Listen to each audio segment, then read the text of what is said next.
I'll show you. I'm gonna take these sensitivity lessons. Wait a minute, Neddy. You gotta be sober to cry. It's not like driving a car. I'm gonna quit smoking. I mean it.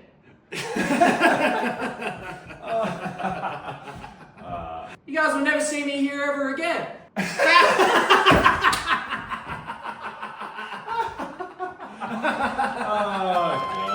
Childhood. We needed those. We really did. Which is true. Means death for us all. Up yours, children. Why does mine look like that? And we never did. Welcome to your new favourite podcast about your old favourite show. It is No Kids 3 Money, a Simpsons podcast through the lens of time. I am one half of your host, Ned. And I'm Matt. And over there is Kegs. Hey, hello. He loves it. Kegs in his brand new soundboard. Like I said, most of them are the same, but there's a couple that are going to be a surprise. Good. I like I that. like some phrases. I like that. That's the second episode. Damn it. What do we got in store for the people this week, Matt? We have Season 3, Episode 6, Season 11, Episode 18, and Season 21, Episode 20.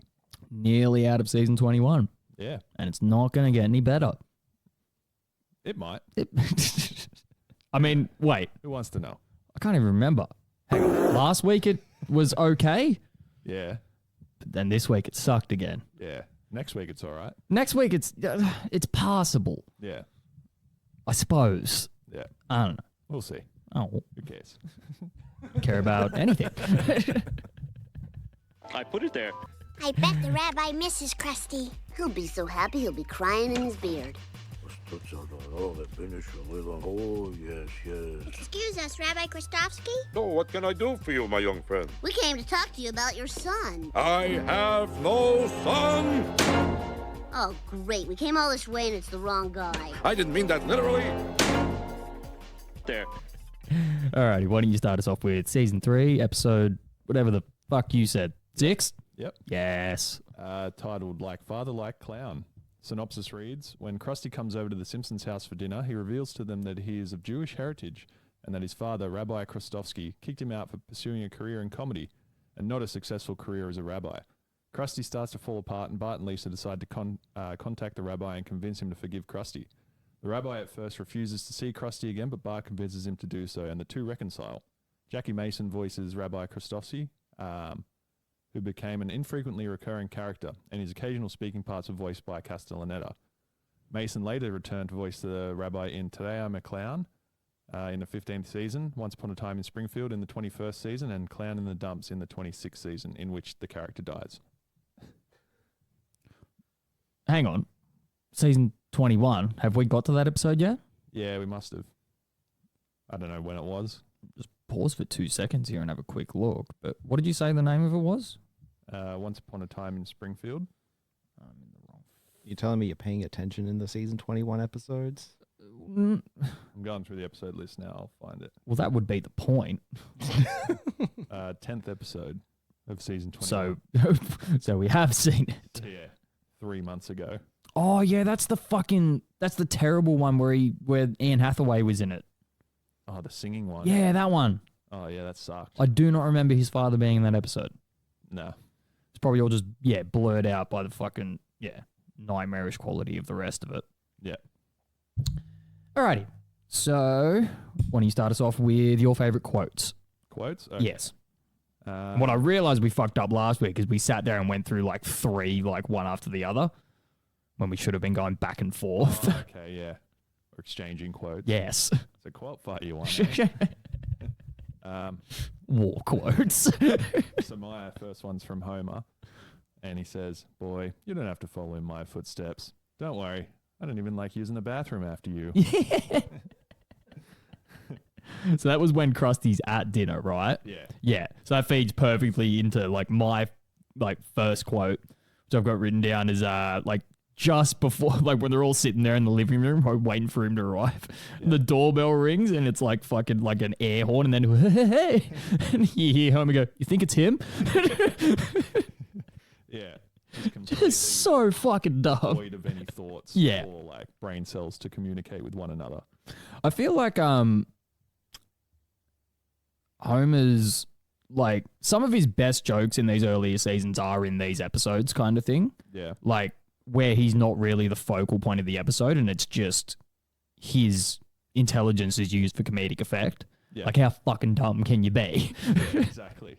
Couldn't possibly be anyone else. Literally. All right. How many have you got? 2. All right, yeah, I've only got 2 as well. Yeah.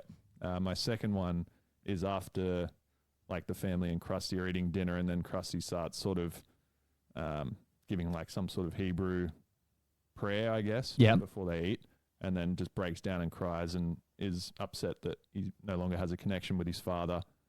And what brings that on is just him being at a family dinner with the Simpsons, essentially. Yeah. And the quote is by Lisa, "A man who envies our family is a man that needs help." I feel like I have that written down as well, but Probably somewhere else. that's weird. I'm positive that I wrote that down. Ah, well. Clearly you didn't. Clearly I did not. It's not one of your 2 quotes. So Yes. It's not there. But I feel like I was going to write that one down because, yeah, that was it was a really good, like, it was one of those things that, once again, you could sort of not interpret it as a joke if you wanted to, Yeah. but it depends on the context that you're looking at it in. Yeah, for sure. Yeah. What's your next one? When they finally, like, actually decide to go and see Rabbi Krustovsky and, like, that very first interaction that they have with them, which is also, like, it's just a nice touch of showing, like, earlier on in the episode how dumb Homer is, and then once again later in the episode just showing that the apple doesn't fall far from the tree. Of Rabbi Krustovsky closes the door after they say, like, "Oh, we're here to talk to you about your son," and he says, "I have no son." Bart turns to Lisa and goes, "Oh, great, we came all this way and it's the wrong guy." He says, like, I was being... He says he wasn't, like, meaning it literally. He reopens the door and screams in their face again, "I wasn't being literal," or something like that, and closes it again. Yeah, that was a good tie into your first quote. Yeah. Both just showing how dumb they truly are. Scene/moments. Okay, I've got 2. So Bart writing a letter to Krusty. This was after he cancelled on, like, dinner for the 5th time in a row. Mm-hmm. And, like, he's got all the Krusty merchandise and shit in his room, as always.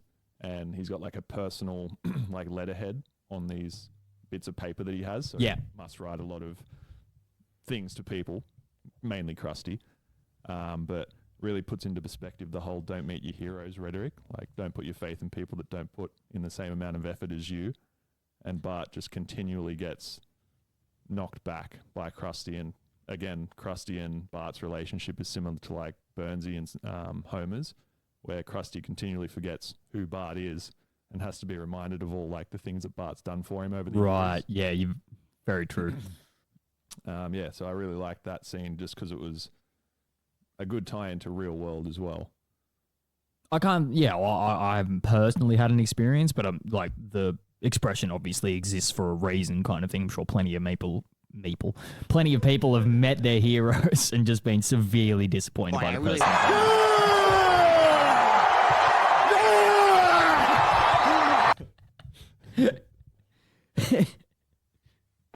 Mr. Simpson, no! Yeah, they've just been severely disappointed. But it's like, I feel like that feeds perfectly into, like, my first note here about the scenes.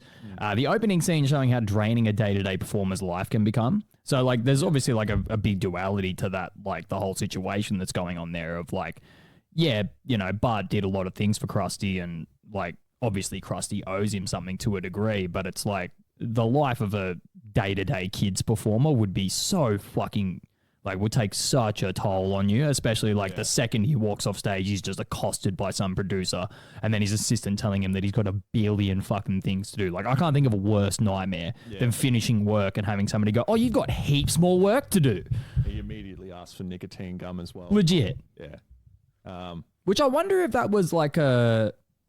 Like, obviously, like, smoking wouldn't have been, like, that much of a problem back in the day. You don't see it as much in media these days. But I'm wondering if it's because they sort of were still trying to establish this as a kid's show, that they were like, maybe we don't show him smoking. Because any other instance of Krusty is literally just him, like, chowing down 10 cigarettes at a time. Yeah, true. Actually, no, he smokes later on in the episode. Yeah, he probably does. Yeah, when his dad turns up. When his dad turns up yeah. backstage, he's backstage It's a having a filthy dart. habit. Yeah. Yep. And yeah, he said, "Who are you to tell me about my habits?" Or Yes. something. Yeah. Do recall. You got any others? Yep. So, come full circle from the previous scene that I analysed. So Bart and Lisa get through to the rabbi, nearly at the peril of Lisa learning ancient Hebrew. He realises how much time he's lost with his son over such a petty squabble. I think it just like tied in well with my first one. Really showing that any amount of time apart from like a loved one like that can still be rekindled somehow. Yeah. Or some way. But they both sort of wanted it the whole time by the looks of it. While also trying not to admit that they wanted it, which is a very male thing to do, like just Yeah. pushing your emotions down into that fucking pit in your chest. Yeah. Yeah. If I don't These say don't it, exist. if I don't say it, it's not true. Well, he's got me there. Yeah. I like slapped the chair as well because like that was my next like moment that I had written down. Bart staring at Lisa to learn ancient Hebrew. She like walks out of the library tired as fuck, like it's a long shot, but this will do without me learning ancient Hebrew. And then he just stands there for like 3 seconds, just staring at her like this. And she's like, I'm not learning ancient Hebrew. Yeah, really good. Again, this plays into the part of Bart just being a moron. Being a fucking idiot. I'm like not understanding that it's like this is a massive, like massive academic undertaking. Learning ancient Hebrew. It's like you gonna do it? Yeah. Can you? Well, get to it. Did you like it?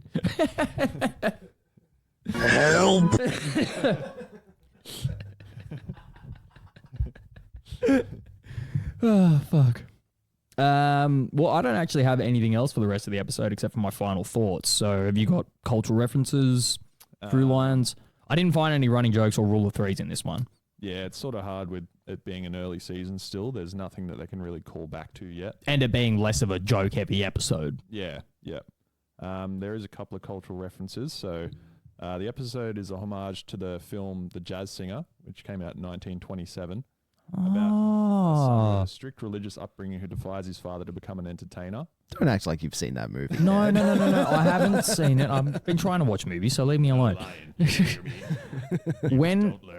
When Krusty gets sprayed in the face at the performance and his dad like jumps up and says like, you know, you're essentially like disowned from the family. He says like, if you were a musician or a jazz singer or something like that, I could forgive that. Yep. So it's kind of, yeah. Yeah, that's where the reference came in. Yeah. So Krusty is partially based on Jewish comedian Jerry Lewis, who starred in the 1959 version of the film The Jazz Singer. A nod to the film is featured in dialogue when Rabbi Krostofsky says, "Oh, if you were a musician or a jazz singer, this I could forgive." You stole my bit.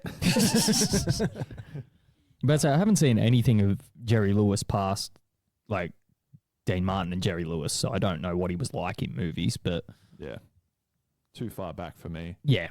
Another one is in Krusty's flashback, he and his father walk down the street in a parody of a scene from The Godfather Part 2. So this is when like Krusty's real little and he's saying that he wants to become a clown and stuff like that. But the street, I assume, is like a shot for shot of Little Italy. Yeah. Yeah. Yeah. And that comes back in another one where Homer is like the Don and he's getting offered all the food as he walks down. Molto bene. It's a nice donut. Don Homer. And then there's one other one. So the We're portion, allowed to do those accents. the portion of the episode where characters quote the Bible in support or opposition of clowning were carefully researched.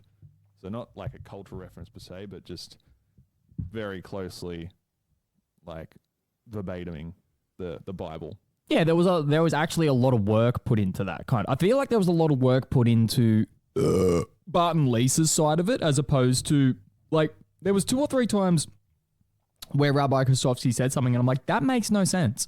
Yeah. What he said is essentially just him like saying enough fancy words to make it sound like he's saying something, but it's really not. Yeah. I can't think of any specific examples because I wasn't going to sit there and write like Bible quotes. But yeah, like whatever Lisa was researching and then Bart was bringing to the actual like gatherings that he was like, where he's at a chess game, then he's at a sauna kind of thing, which are inherently like old Jewish man activities, apparently. There was like something that started with T that Bart said he was like reading from, and he was Torah. No, it wasn't Torah. The Talmud.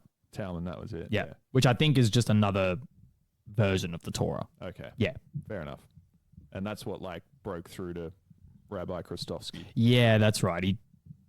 What's the last thing he's at a circle? All right, so there is a rule of threes kind of thing because, Bart accosts him 3 times at 3 separate things, the chess game, the sauna, and then at a circumcision. That's right. And he's literally like, I'm pretty busy right now. Like, can you find some other time to do this? Nope. Which, interestingly, if you think about it, I think that's actually like a psychological tactic kind of thing that some people like use in real life of like if you bother somebody while they're busy kind of thing, they're more likely to be agreeable to you or agreeable because they don't really understand what's going on. They're kind of just like trying to make you go away. Yeah, true. Yep. What else you got?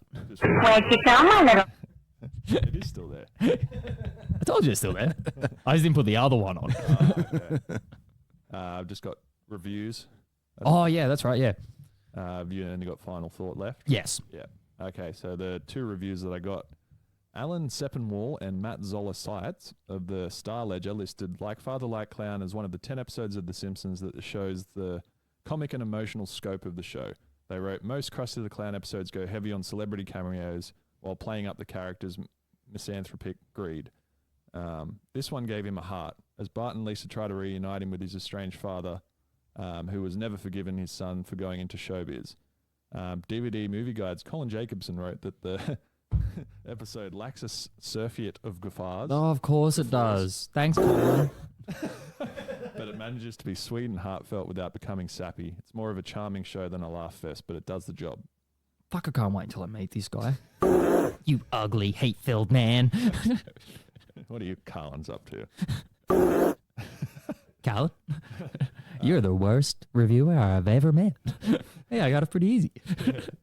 And the second one is, in retrospective review in the AV Club, Nathan Rabin writes, like most Borscht Belt shtick slingers, Krusty is prickly and hard on the outside, but soft, tender, and sweet on the inside.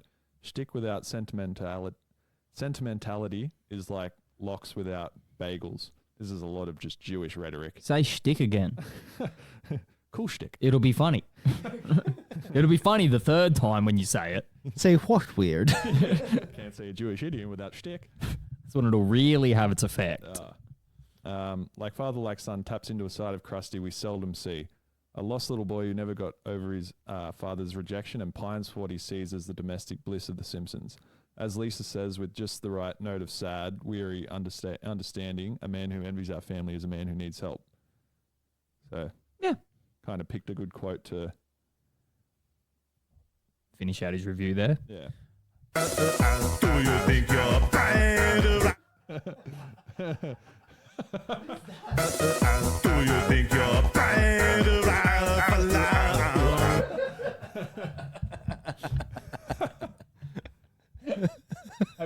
Have you not seen like this just cavalcade of Arnold Schwarzenegger remixes of every song ever? No. Seriously, it's fucking everywhere at the moment. I cannot escape it. Every third reel is just like, here's Arnie singing fucking this. It's like, why? Fucking why? Amazing. Alrighty, final thoughts. Another nice episode introducing the backstory of a major side character. While not an overly humorous episode, it was very heartfelt. Bart becoming involved in studying scripture is something he would never do unless someone he cared for was in a dire situation. So I think it was, kind of nice, like... Oh, hang on. I can't remember exactly what episode that was in now. Oh, I think it's like the third one from next week, where Lisa makes comment about Bart being really interested in history only when there's like terrible fucking human rights atrocities involved. Yep. Essentially being like a slave owner. But it does make sense. And that is full circle. I feel like that's part of his like whole ADHD personality kind of thing of like, he wouldn't really give a fuck if it was like the neighbor kind of thing. But because it's his hero, he will therefore go to the ends of the earth and study scripture that he would never do purely just to like save Krusty's relationship with his father. And they both do it like at the drop of a hat too. Like they see Krusty sad on TV for like 10 seconds and they're literally like, okay, we drop everything now and we fix his life. Yeah. Yeah, it happens a lot throughout the series. Yeah. Got anything else? No. Hey, you know what you would call the Flintstones? So he's so busy worrying about the front rotor, he walks right into the back one. Only in this business. I'd like to sign up for helicopter lessons. Sorry, pal, but it takes a special kind of man to pilot these birds. I got a coupon. Okay, get in. Season 11, episode 18. Got it. Yes. Whoa, what's going on? It's the kind I like. I think that's just my headphones. All good. Okay. This episode is titled Days of Wine and Dozes.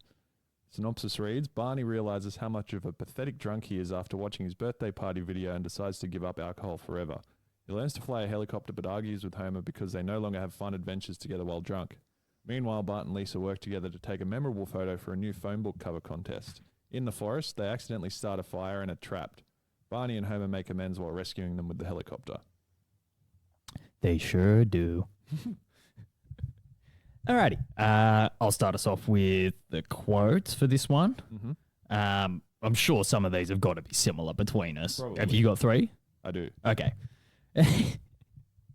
So the initial scene where Barney is arguing with the rest of the barflies about how they didn't throw him a birthday. Well, he's all upset because they didn't throw him a birthday party. And they're like, what do you mean? We did throw you a birthday party. You were just too drunk to remember it.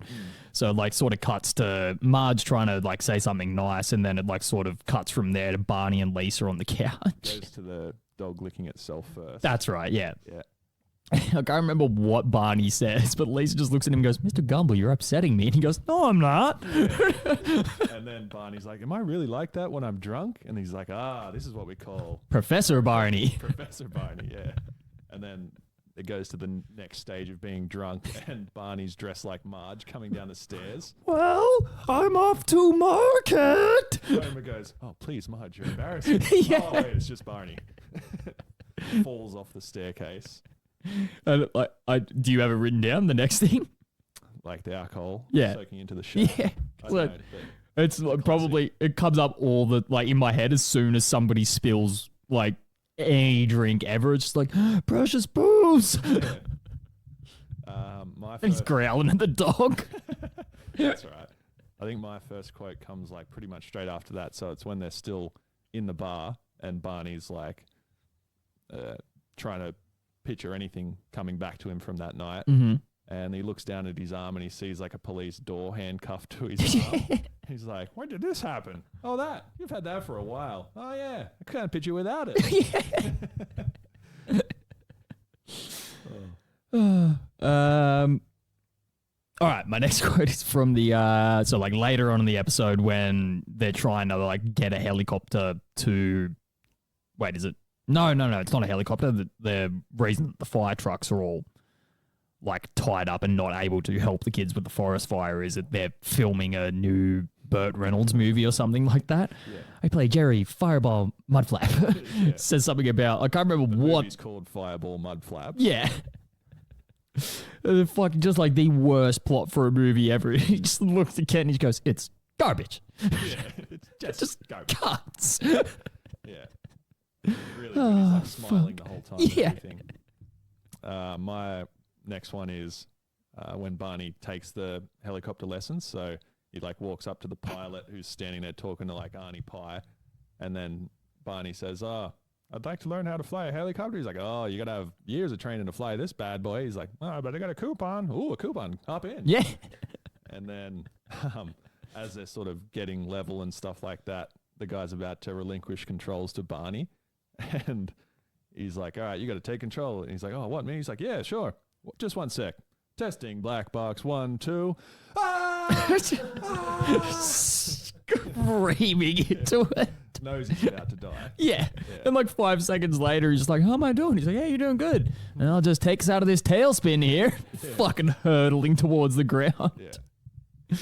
My third favorite quote for the episode was later on after Barney's trying to save the kids and the beer truck crashes and the fucking highway. Homer drinks all the beer and then flies him up to the top of the thing. He essentially falls off the helicopter and somehow manages to save the kids. And Lisa and Bart are saying like, "Oh, Dad, you saved us," and he's just drunk as fuck. Yeah. I can't remember what they say that like triggers this, but he just goes, "I could do a lot of things if I had some money." And they're like, "What?"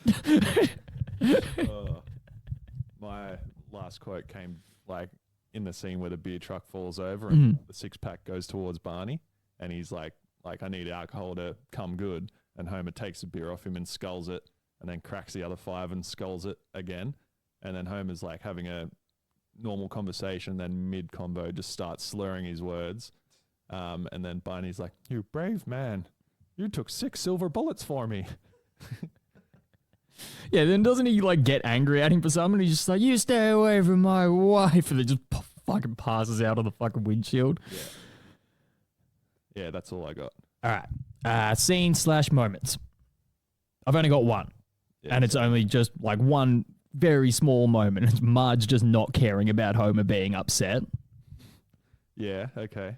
Fucking, like I've said before, like Marge used sparingly is one of my like favorite like comedic aspects of this show, and just like her like not aloofness, but just she's just worn out from years of, you know, the family just being absolute fucking menaces and her trying to hold it together. So she just doesn't waste energy on situations like that. Like he comes in after having an argument with Barney after he goes on the first helicopter lesson with him. She's like, "Oh, how was your fight with Barney?" He's like, "I don't want to talk about it." And he runs upstairs crying, and she just goes, just walks off.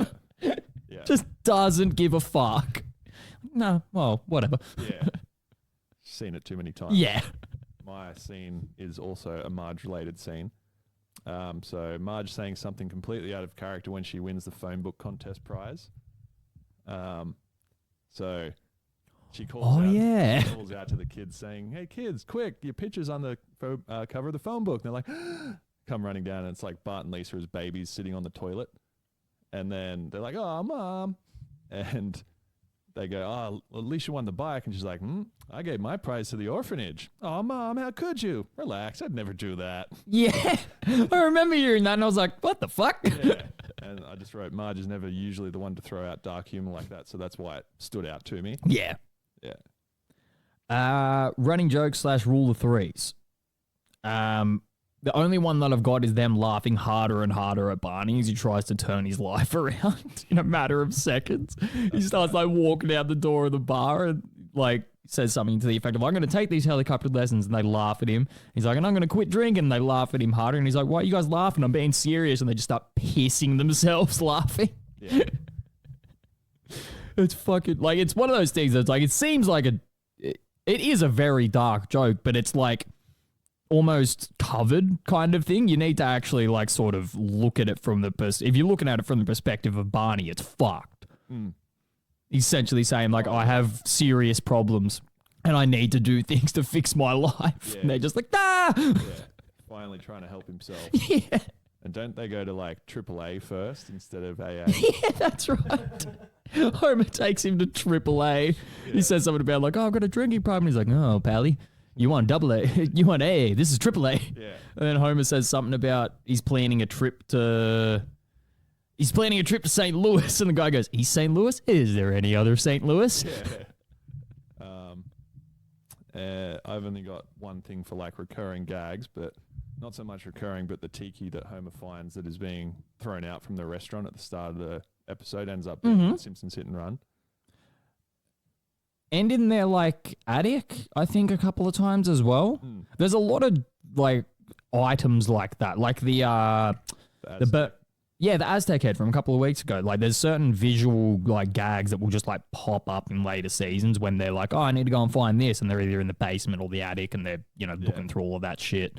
Even more to that point is when they're like looking for like a camera to take photos for the phone book cover.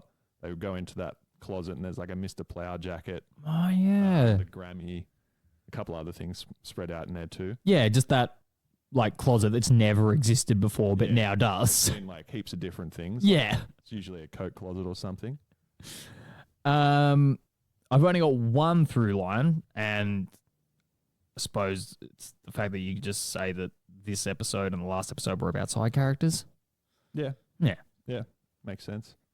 Didn't have any cultural references for this one. Really?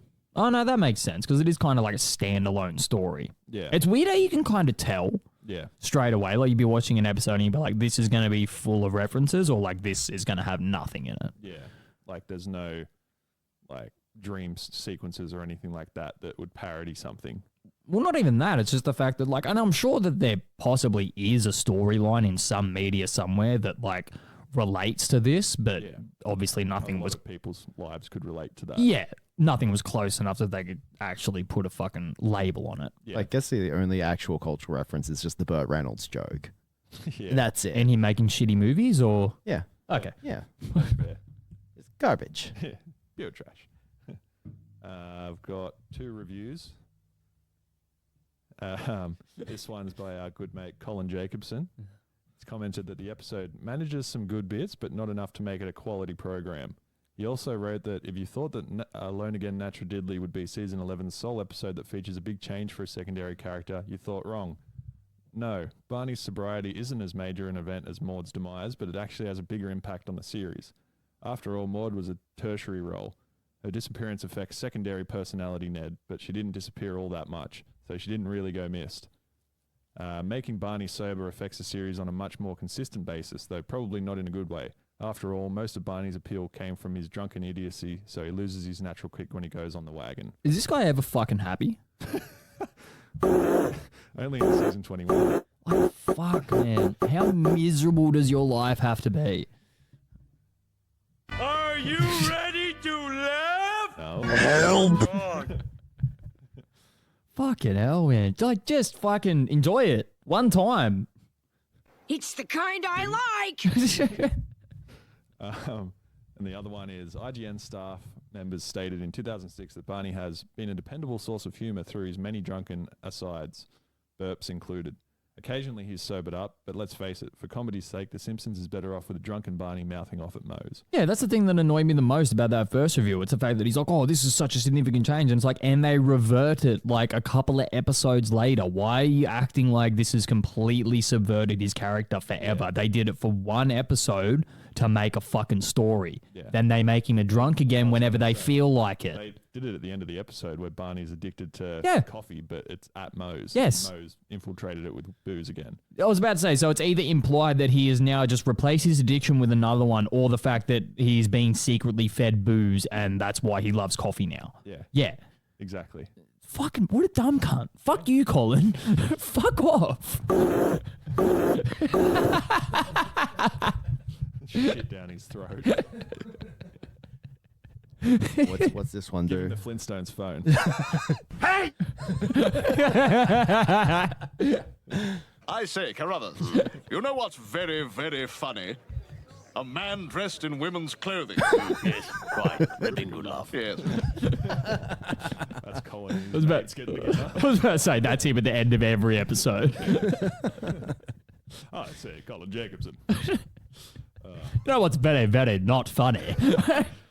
The Simpsons. Yes, quite. Shitting good laugh. Alrighty. Final thoughts, which is actually very fucking bare now that I'm looking at it. I kind of probably should have written more about this episode. It just says, good episode. I like the fact that there was a dedicated side story this week, as it feels like we haven't had one for a while. And the fact that it was actually like sort of like equal amount of time dedicated to both. Yeah. Throughout the episode. Trying to remember what it was. Oh, yeah, the photo thing. Yeah. Yeah, true. They both didn't have to run concurrently, but they sort of did at the end anyway. I feel like it's one of those episodes that was almost like that, not to say that it was wasted kind of thing, but I feel like the side story was good enough that it probably could have been in an episode by itself. Yeah. And had another like smaller side story running concurrently to it.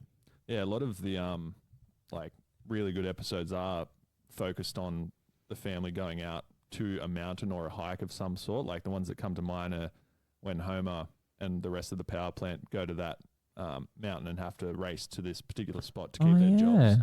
And like Burnsy shoots the firing gun into the ground. And then another one, like the Matterhorn episode. The Matterhorn episode, the one from a couple of weeks ago, they're going on hike before Maud dies. Yeah. Yeah. There's actually a lot of episodes that start like that now that I think about it. And they're all quite good. And they all sort of start exactly the same way of Homer complaining that he's out in nature. Yeah.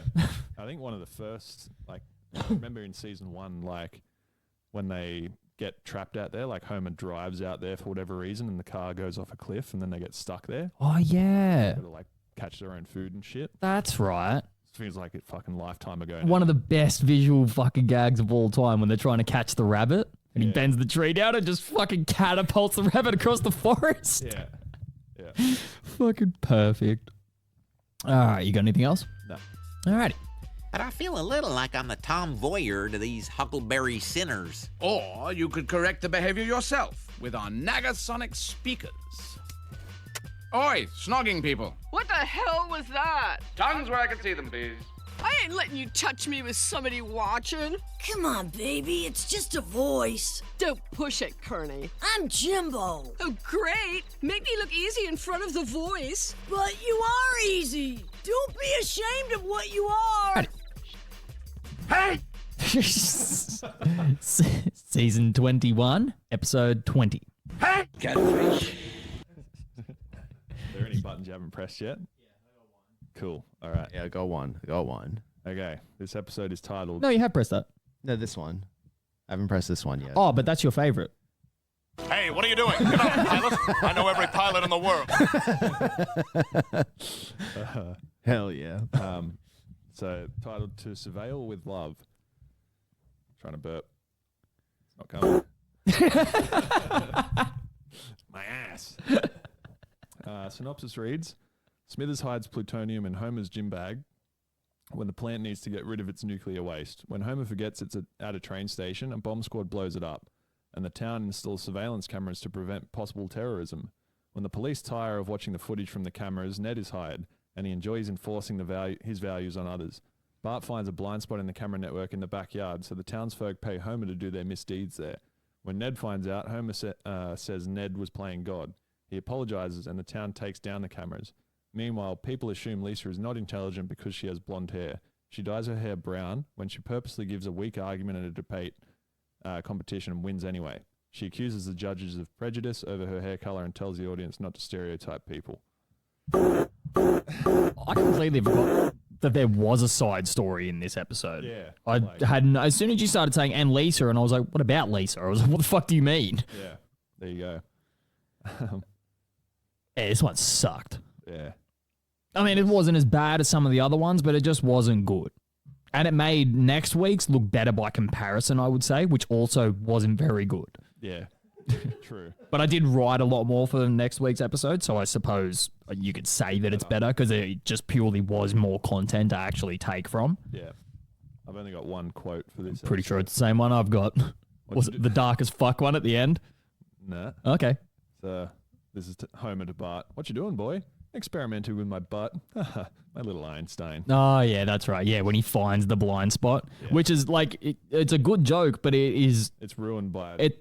Yeah, followed going in and out of frame for Flanders being able to see and just saying different words for us, and it's like we get it. Yeah. This was established 10 seconds ago. You don't need to keep doing it. Yeah. Just have him right at the end of the sequence, not like I don't understand. Joke.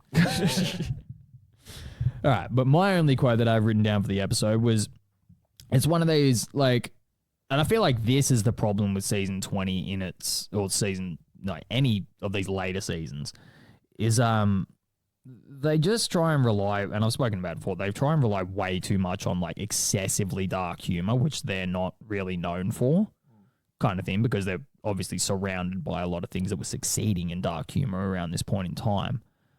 But I put it there.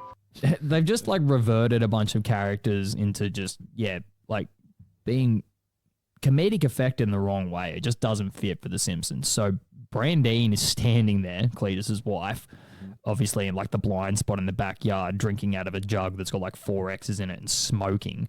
And then it pans down to her having a pregnant belly and she goes, oh yeah, that stopped the kicking. I didn't even hear that one. Yeah. I remember her smoking and drinking, but I didn't hear that line. Yeah. It's quite good. So it was one of those things. It was funny, but it's like, if you look at it in the context of a Simpsons episode, it's just like, that doesn't fit. Yeah. It's funny, generally, but it just doesn't make, because you didn't make any other dark jokes for the rest of the episode. That's just like morbid. Yeah. For The Simpsons. Yeah, that's what I mean. Yeah. Like, and it's one of those, it's like, I don't know. It's one of the, like, if you're in a room full of people kind of thing and everybody's making dark jokes and then one person says that one thing and everyone's like, what the fuck, man? Like, why would you say that? the baby be like, help. That was that joke, 100%. It's like in a room of like Family Guy, American Dad, Rick and Morty, The Simpsons is the one that said the fucked thing. Yeah. I should have just showed a birth hole and got Yeah, with it. that's it. It's like, hey, we're trying to be cool. It's like, no, just fucking no. Still cool? You gay later. Later. You're not a birth hole. I know every birth hole in the world. I've got apparently a couple of scenes written down. They're very like short in what I have written for them, but my first one is Gay Sesame Street at Moe's. What?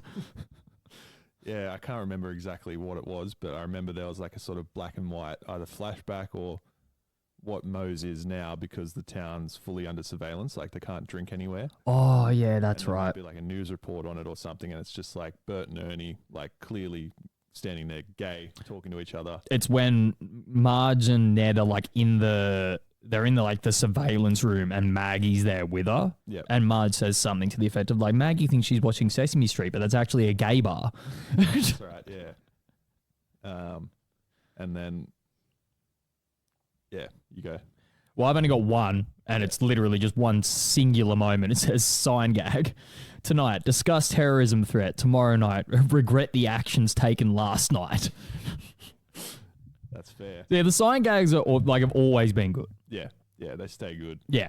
I've got 1.5 scenes here. So there was one when all the mobsters were in the backyard in the blind spot, just as it's sort of getting like cameras back onto it. So they're like being nonchalant about to dump a body into a hole that they've dug when Marge turns up in the blind spot and they stand the body up against a tree and give it a magazine. Yeah. So it's like wrapped up. Don't they give it a dart as well? Yeah. It's like wrapped up in a rug, ready to be thrown in there.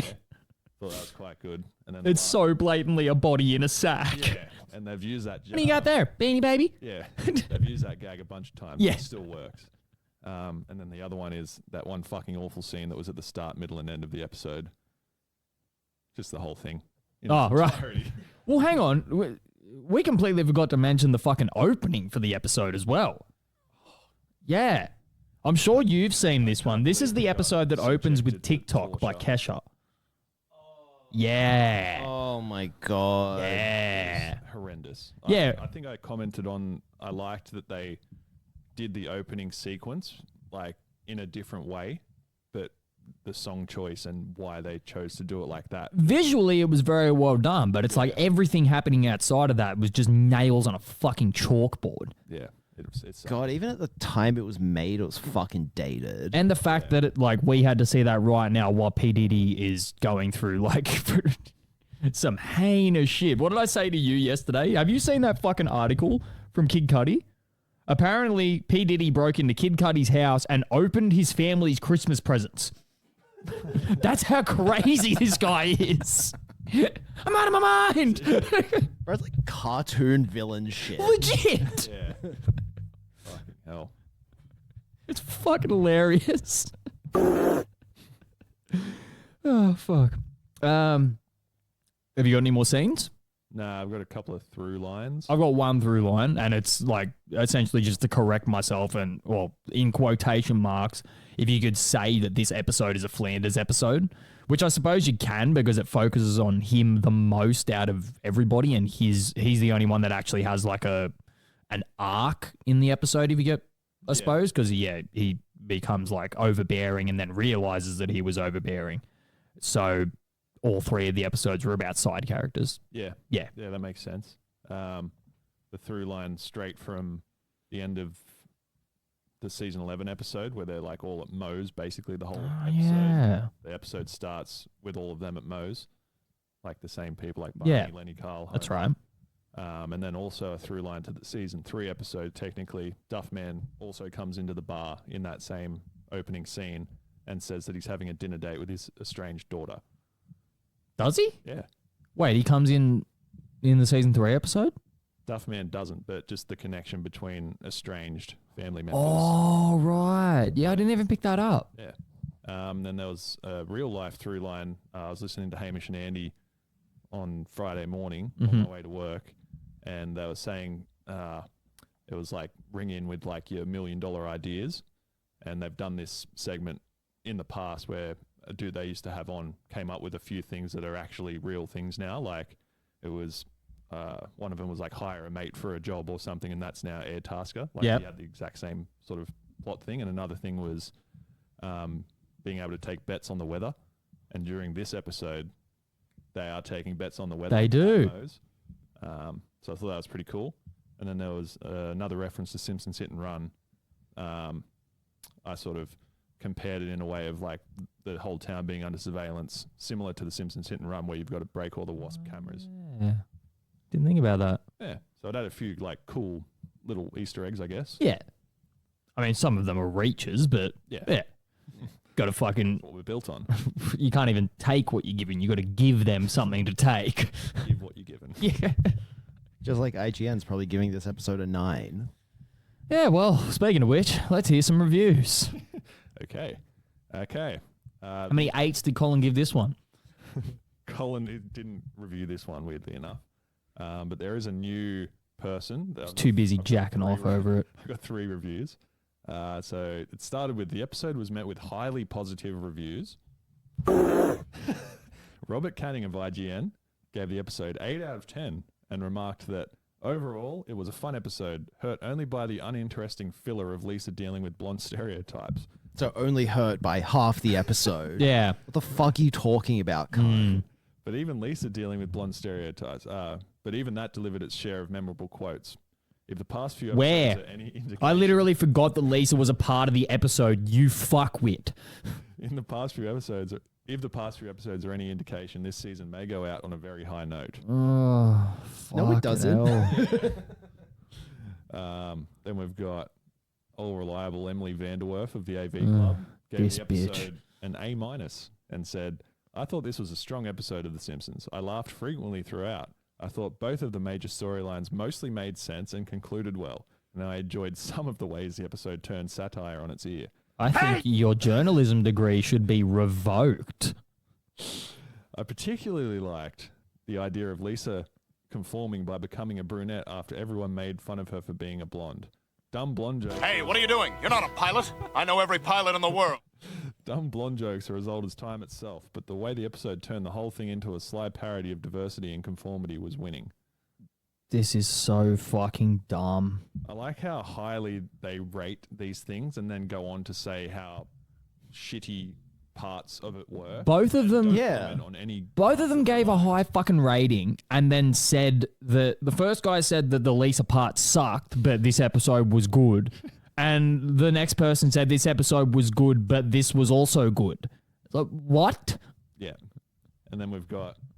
But just saying like the most surface level thing is like the most biting satire you've ever heard in your life. And it's just like, what are you talking about? That is just the most like feminism, inclusivity fucking review I've ever heard. Oh, they're talking about like hard topics. They're making blonde jokes, you fuckwit. Yeah. Shut up. It's fucking lazy and contrived, bro. Legit. It's awful. She even said that herself. She said like they are an old news thing, but the way that they've done it, no.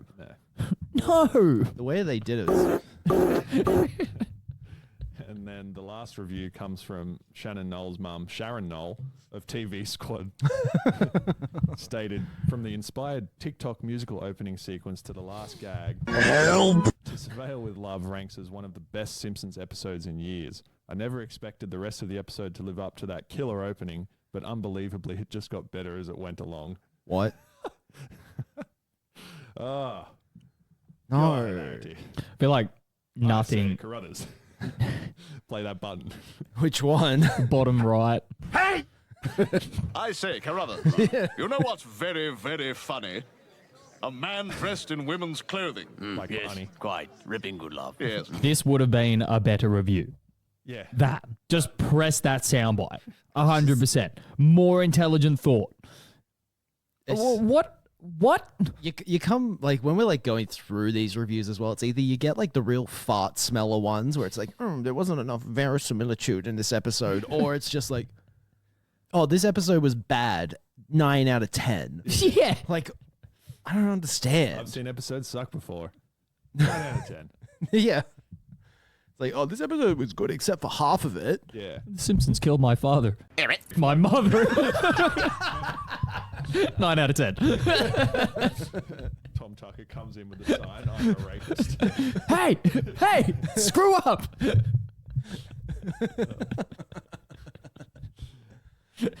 final thoughts? Unfortunately. That. So, and it's essentially just me. Yeah. Barney immediately relapses in our timeline. So the review that guy made is fucking, nonsensical and just doesn't apply because like, oh, they made Barney like sober. It's like, no, literally the next episode that I watched, he's pissed. The first fucking thing you see is Barney at the bar, disheveled alcoholic. Yeah. Your point is wrong. You are wrong. Stop doing it. Please. Colin license has been revoked. Yeah.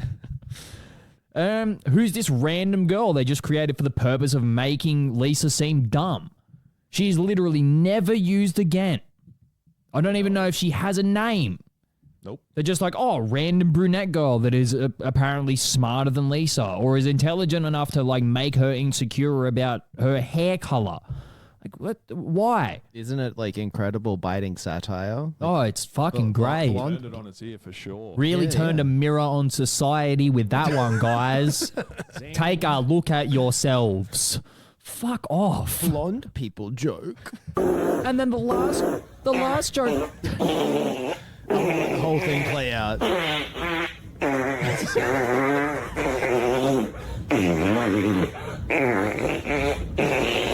Bro, it keeps going.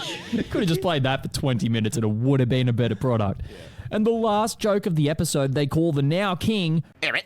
Yeah, they do. They essentially just say that, like, yeah. Wait, do they actually use the word? No. Oh. But the entirety of the episode is framed as like, like that Pommy guy that comes in at the start he's essentially like selling all of the footage to England as a reality show. And it's got the Queen watching it. And she said like, oh, that Ralph Wiggum, he was, my favorite because I have my own Ralph Wiggum at home. And then Charles walks up and says something about his cat's breath smelling like cat food. Eric. Yeah. Literally. Call the king. Beep. Definitely make that into a short and just say, here's the king. Eric. Eric. Here's the king. Seriously.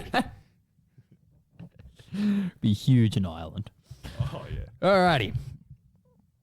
Wait, that's it, isn't it? Yeah. Oh, yeah. We leave now. Oh, yeah, we do. It stinks. Yes, Mr. Thomas. You can find this podcast on Apple, Spotify, YouTube. Get at us at NoKids3Money podcast@gmail.com. Hey, you know what you... We'll speak to you guys next time before anybody makes any more heinously racist remarks. You're not mad at me, are you? So we asked ourselves, who's behind the badge? Police cops? Police cops. Yeah. Well, see, the thing about that is